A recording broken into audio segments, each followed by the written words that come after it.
Heartfulness अभ्यास की हमारी मास्टर क्लासेस के तीसरे और अंतिम सत्र में पुनः आप सबसे मुलाकात करके हम बहुत खुश हैं। तो बिना विलंब किए आइए हम अपने ध्यान के अनुभव को गहन करने के लिए फिर से श्री कमलेश पटेल की ओर उन्मुख होते हैं। नमस्ते। आप सभी का हार्टफुलनेस मास्टर क्लास का जो तीसरा अंग है उस पर सबका आगमन है। मुझे बहुत आनंद है कि आप सब टाइम निकाल के कुछ सीखना चाह रहे हैं, सीख रहे हैं। अभी तक हमने क्या सीखा? खास तौर पे शिथिलीकरण, जिसको हम रिलैक्सेशन कहते हैं। हम शिथिल कैसे हो जाए, रिलैक्स कैसे हो जाए। दूसरा चीज़ हमने सीखा, ध्यान कैसे करें। और ध्यान के अंदर हमें कुछ और सीखना मिला कि हम विचारों को कैसे काबू में रख सकें, इस पे हमका नियंत्रण कैसे बढ़ाएं। तीसरी चीज़ हमने सीखी अब तक कि हमारे अंदर जो हालत पैदा होती है ध्यान के बाद, उसको कैसे बनाए रखें। चौथा कि जो हमारे मास्टर क्लास का दूसरा अंग है, सब्जेक्ट है, वो सफाई, आंतरिक शुद्धिकरण कैसे किया जाए और क्यों किया जाए, इसके बारे में हमने कुछ बातें बताई। आज ये पद्धति का तीसरे जो अंग है उसके बारे में हम बात करेंगे। जब सब कुछ फेल हो जाता है, असफल होता है, तब ये अंग सक्सेस लाने में महत्वपूर्ण एक तरह का अंग बन जाता है, जिसको हम कहेंगे प्रार्थना। जब सभी चीज़ के पीछे का दरवाज़ा बंद हो जाता है तो एक ही चाबी रह जाती है, प्रार्थना से सब दरवाजे खुल जाते हैं। लेकिन वो आखिरी साधन है, उसको बार बार उसके बाद यूज़ करना ठीक नहीं है। लेकिन जब हम ध्यान करते हैं या रात को सोने से पहले हमको ध्यानमय प्रार्थनामय याचनमय होके, याचनामय होके सोना पसंद करते हैं तो प्रार्थना एक ज़रूरी अंग बन जाती है। तो प्रार्थना है क्या? प्रार्थना हम कैसे करें, किसे करें? तो आज इसके बारे में हम कुछ बात बताएंगे।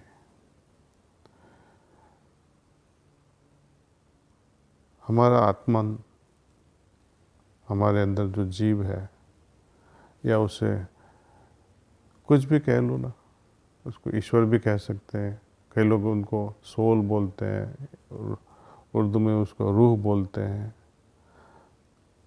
साइंटिफिक टर्म में आप कहेंगे कि लाइफ फोर्स। वो अपने हमारे जन्म से हमारे साथ ही है। मेरा आत्मा कहीं और खड़ा नहीं है या छुपा हुआ नहीं है। जो मेरी जो आत्मा है वो मेरे अंदर ही है, जन्म से मेरे साथ है। कब तक? जब तक कि वो सोचे कि अब जाने का टाइम आ गया, बात खत्म। तो ये बहुत इम्पोर्टेंट चीज़ है जिसके बिना हम बात नहीं कर पाते और आप सुन भी नहीं सकते। उसके बारे में हमने कभी सोचा है कि वो कैसे खुश रह सकते हैं, उसका पर्पस क्या है एम्बॉडीमेंट के लिए, कि हमारा जो जिसे कहते हैं कि हमने ये जन्म लिया, उसका पर्पस क्या है, इसका रहस्य क्या है, उसका ध्येय क्या है। खास करके यदि वो ध्येय प्राप्ति की तरह हमारा मन लग जाए और यदि रास्ता सच हो, तो आत्मा एक तरह की आत्मिक शांति अपने हृदय में पैदा कर देता है। यदि कोई भी चीज़ गलत हो तो वो उनके प्रोग्रेस के लिए, आत्मा की प्रोग्रेस में काम नहीं आता है, तो वो हमारे अंदर अशांति पैदा कर देता है। जो भी कुछ चीज़ अच्छी हो उसके रिवॉर्ड में हमको शांति मिलती है, और जो चीज़ अच्छी नहीं हो, जो आत्मा के लिए अच्छी नहीं है, तो उससे अशांति पैदा हो जाती है। फिर भी कई लोग आर्गुमेंट तो करते रहते हैं कि आत्मा है, उसका प्रूफ क्या है। उसका कोई प्रूफ तो नहीं है, लेकिन एक चीज़ तो हम ज़रूर मानते हैं कि जिस दिन से हम इस दुनिया में आए हैं, एक उदाहरण देख लीजिएगा कि जब बच्चा पैदा होता है, फर्स्ट टाइम इस दुनिया में आता है तो रोने लगता है। यदि वो बच्चा नहीं रोएगा तो डॉक्टर्स लोग उसके पाँव पकड़ के उसको उल्टा करके पीछे से थोड़ा टैपिंग करते हैं तो उसका ब्रीदिंग स्टिमुलेट करता है, रोने लगता है तो ब्रीदिंग शुरू हो जाता है। अभी भी नहीं रोए तो क्या होएगा, उनकी माँ रोएगी, क्योंकि जो चीज़ जो आने वाली थी, जो उसको जान दे रही थी या जो उसको लाइफ दे रहा था, जीवन दे रही थी, वो नहीं आई।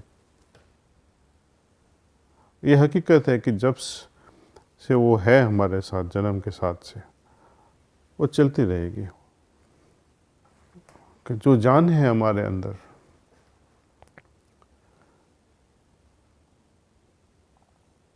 एटलीस्ट उनके बारे में सोच के एक तरह का भाव उमड़ना है कि थैंक यू, एटलीस्ट उसका आभार व्यक्त करना है। प्रार्थना में हम कुछ मांगना नहीं चाहते कि ईश्वर मुझे ये दे या वो दे। हमारे लिए ईश्वर वही है कि जो ईश्वर का अंग है, ईश्वर का अंश है, सॉरी अंग नहीं, अंश। वही ईश्वर का अंश हमारे अंदर है, जिसको हम आत्मन कहते हैं। उनकी वजह से अपनी गाड़ी चलती रहती है। यदि हम प्रार्थना करेंगे किसी और को तो उचित नहीं होगा। जब हम प्रार्थना करते हैं मालिक, तो मालिक तो अंदर है, तू ही मेरा ध्येय है, ईश्वर ही मेरा ध्येय है। आध्यात्मिकता में इसके अलावा और ध्येय क्या हो सकता है। और उनकी प्राप्ति में हमारा बंधन क्या है, क्या हमें रोकता है, कौन सी चीज़ ऐसी है दुनिया में जो हमें आत्ममिलन में रुकावट बन जाता है। उसको पहचानना है, हो सके तो उसको निकालना है। लेकिन कई बार ऐसी सिचुएशन आ जाती है ज़िंदगी में कि हम कुछ नहीं कर पाते हैं, तो इसलिए हम पीड़ित होके, याचित होके, हेल्पलेस होके हम प्रार्थना करते हैं कि हे मालिक, तू ही मेरा ध्येय है। हमारी में जो कुछ अड़चन है, ये कुछ जो हमें रोक रही है, उसको निकालना है। प्लीज़ उसको निकालो, आपके बिना ये कोई कर नहीं सकता है। तो यही भाव से हमें ईश्वर की ओर अपना मोड़ झुकाना है, अपना हृदय को भी झुकाना है। ये प्रार्थना हम जब सुबह उठ जाते हैं या रात के सोने के समय या ध्यान करने के समय या कोई खास करके इम्पोर्टेंट चीज़ हुए, तब हम प्रार्थना कर सकते हैं। तो हम हार्टफुलनेस जो मेडिटेशन है, हमारी एक प्रार्थना है जिसमें 4 लाइन्स है। हम जो प्रार्थना आपको सिखाने जा रहे हैं उसमें कुछ रहस्य छुपा नहीं है, न ये कुछ सीक्रेट है। आप सब कर सकते हैं, सबको सिखा भी सकते हैं, सबको यानी किसी को भी आप सिखा सकते हैं। प्रार्थना ऐसे शुरू कर जाती है, पहले आंख जेंटली बंद करके एक तरह का पूज्य भाव अपने हृदय में लाना है। पहले तो जैसे कि हमारा दिल झुक जाता है प्रेम से, जैसे कि हम ईश्वर के उनकी गोद में बैठ जाते हैं, ऐसा सोचें और प्रार्थना करें कि हे नाथ, तू ही मनुष्य जीवन का वास्तविक ध्येय है। हे नाथ, तू ही मनुष्य जीवन का वास्तविक ध्येय है। हम अपनी इच्छाओं के गुलाम हैं जो हमारी प्रगति में रुकावट करता है। तू ही एकमात्र स्वामी और इष्ट है।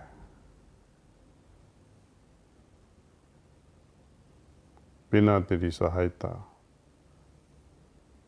तेरी प्राप्ति असंभव है।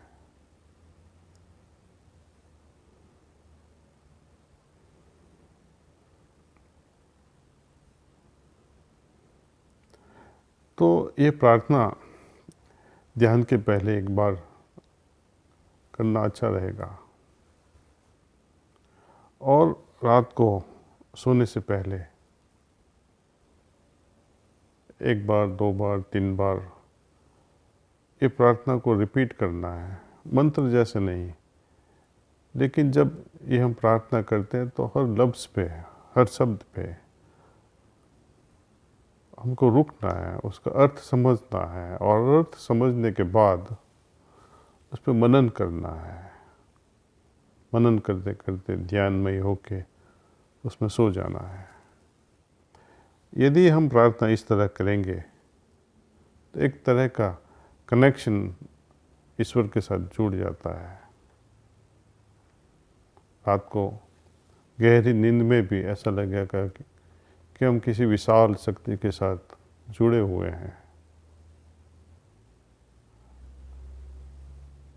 ऐसी नींद के बाद हम जब सुबह उठ जाते हैं तो लगेगा कि यस, हमारा कनेक्शन अभी भी जारी है। जब रात को सोते हैं तब एक तरह की तमन्ना से सोते हैं, एक तरह की बेचैनी से सोते हैं कि कब सुबह हो और हम ध्यान में लीन हो जाएं। यदि ऐसी जिज्ञासा न हो, ऐसी बेचैनी न हो, तो एटलीस्ट आर्टिफिशियली भी ईश्वर से प्रार्थना करना है, आर्टिफिशियली भी, कि चलो भगवान हमको ऐसी हालत पैदा कर दो, में सुबह ध्यान करने के लिए बेचैनी नहीं है तो उसको पैदा करो। असल नहीं है तो फेक उसको पैदा करो।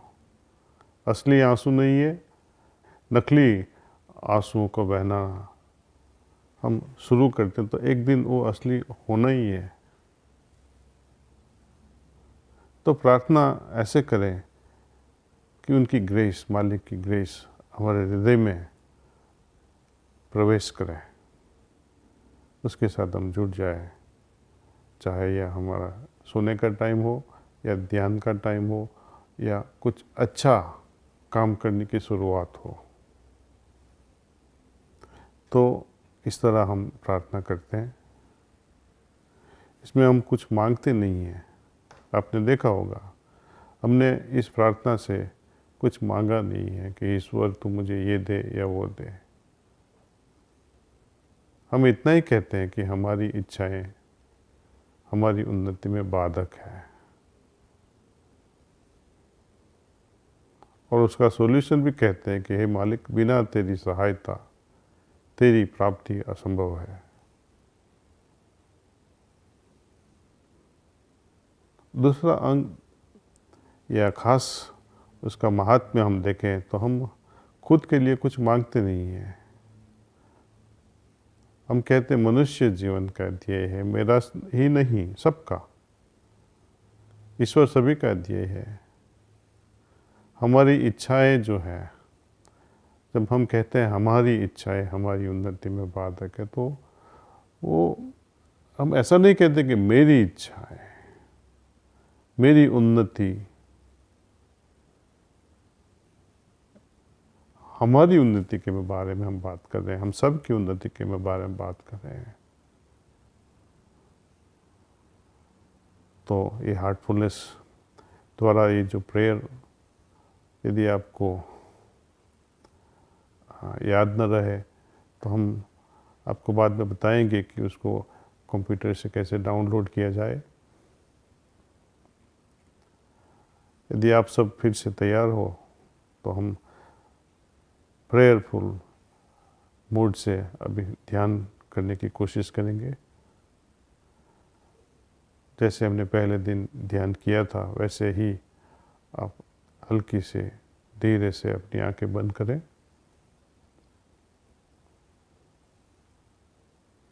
सोचिए कि मेरे हृदय में वो ईश्वरीय प्रकाश मौजूद है और मुझे उनकी ओर खींच रहा है। मेरे हृदय में प्राणाहुति आ रही है जो मैं आपसे ट्रांसमिट करूंगा।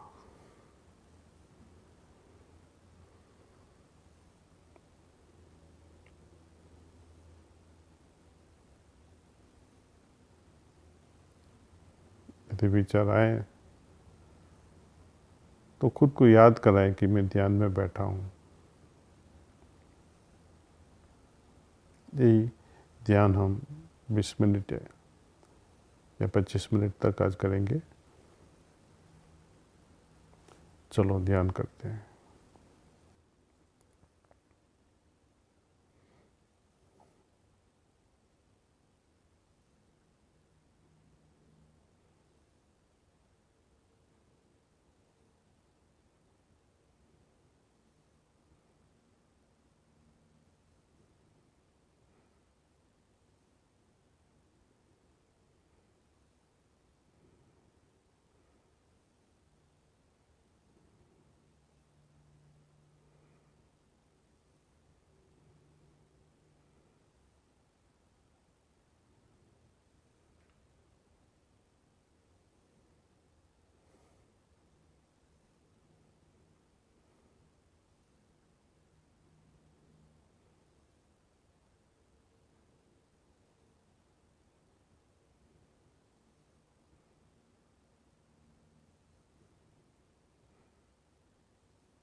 बस कीजिए, दैट्स ऑल।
तो हर ध्यान के बाद हमें देखना है कि हमारे अंदर क्या फ़र्क है, क्या फ़र्क पैदा हुआ, क्या हमारी हालत क्या बन गई अब, उसके बारे में गौर कीजिएगा। ये हालत ध्यान के पहले और ध्यान के बाद उसके कंपेयर करनी है। हर ध्यान के बाद हमारी हालत में हल्कापन महसूस होएगा, शांतिमय महसूस करेंगे हम। ध्यान के अंदर और ध्यान के दौरान कुछ भी होता है, फॉर एग्ज़ाम्पल बहुत विचार आते हैं या रेस्टलेसनेस बन जाते हैं, कोई बात नहीं, लेकिन इम्पोर्टेंट चीज़ है कि हम ध्यान के बाद हमारी हालत कैसी है। यदि वो अच्छी है तो ध्यान में कुछ भी हो उसे कोई मतलब नहीं। हमें सिर्फ उस विचारों को, वो हालत को याद किए हुए अपनी डायरी में लिख लेना है इसे। जो लोग लिखना नहीं चाहते हैं, ठीक है, आपकी मर्जी है, लेकिन आप लिखोगे 1 साल, 2 साल, 3 साल, 10 साल के बाद आपको महसूस होगा, आप देख पाएंगे कि हमारी प्रोग्रेस, हमारी प्रगति कैसे हो रही है। सो अंत में आपसे यह कहूँगा कि आपने जो 3 चीज़ सीखी है, 3-4 चीज़, अब जब भी जी चाहे हमारे लोकल जो प्रशिक्षक लोग हैं इनसे कांटेक्ट कर सकते हैं, नहीं तो अपना एक कंप्यूटर से या अपने मोबाइल फ़ोन से भी आप रिक्वेस्ट कर सकते हैं कि हम ध्यान करना चाहते हैं, आप हमें प्राणाहुति दो, हम हमें सिटिंग दो। यदि आपको कोई क्वेश्चंस भी हो तो वो भी आप हमें लिख सकते हैं, तो स्क्रीन पे भी बताया जाएगा। सो आपका बहुत बहुत धन्यवाद। फिर कभी मिलेंगे। नमस्ते।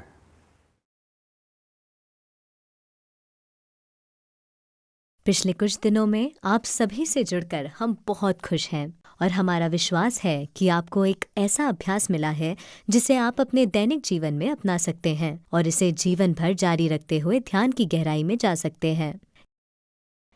आपको शुभकामनाएं। नमस्ते।